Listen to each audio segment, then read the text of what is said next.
un podcast du SPOE Logement. Salut Béatrice, comment vas-tu? Et alors ces travaux dans ton logement, ça avance? Salut Marie, tout va bien. Mais j'avais prévu de solliciter les primes à la rénovation et je me sens un peu perdue. J'avais pourtant fait venir un auditeur logement et comme le préconisait son rapport, j'avais fait réaliser certains travaux et payer un acompte à l'entrepreneur. Oh! Mais si tu entamais un projet de rénovation, tu peux peut-être solliciter le maintien du bénéfice des primes, selon les dispositions applicables, avant l'adoption du régime de soutien temporaire des primes par le gouvernement ce 14 février. Ah oui? Et comment je dois faire? Alors, tu peux introduire une demande de maintien du bénéfice des primes auprès de l'administration, soit en ligne sur la plateforme monespace.wallonie.be, soit par recommandé.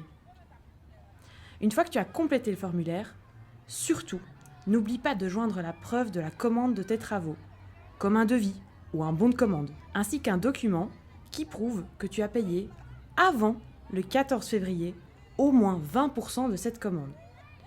Ça peut par exemple être un relevé bancaire.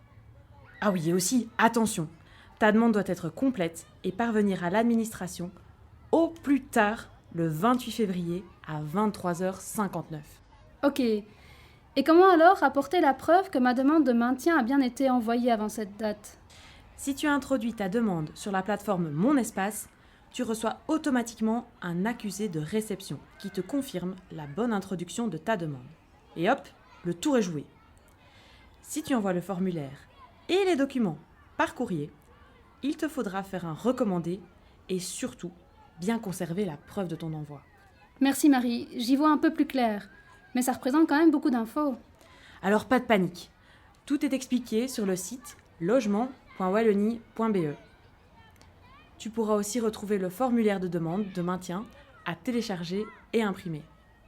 Alors, si je suis cette procédure, ma demande sera d'office traitée conformément aux mesures applicables dans l'Ancien Régime. Ça dépend. L'administration disposera de 3 mois pour te notifier sa réponse. Mais attention, dans tous les cas, tu devras introduire une demande de prime dans le délai qui t'est accordé. Comment ça? La demande de maintien de bénéfice des primes n'est pas suffisante? Ah non, la demande de maintien du bénéfice des primes et l'introduction de la demande de prime sont deux choses complètement différentes. Et que ta demande de maintien soit acceptée ou non, tu devras solliciter, dans les délais réglementaires, tes primes après avoir payé et fait réaliser tes travaux.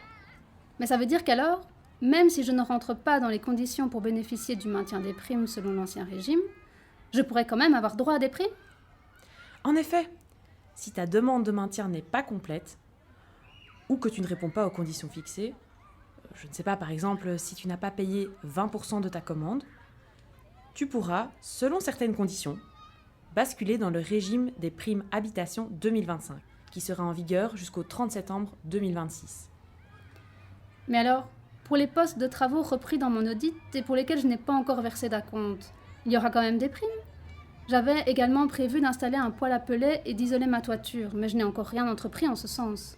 Eh bien, cela reste tout à fait possible de bénéficier de primes pour les travaux repris dans ton rapport d'audit.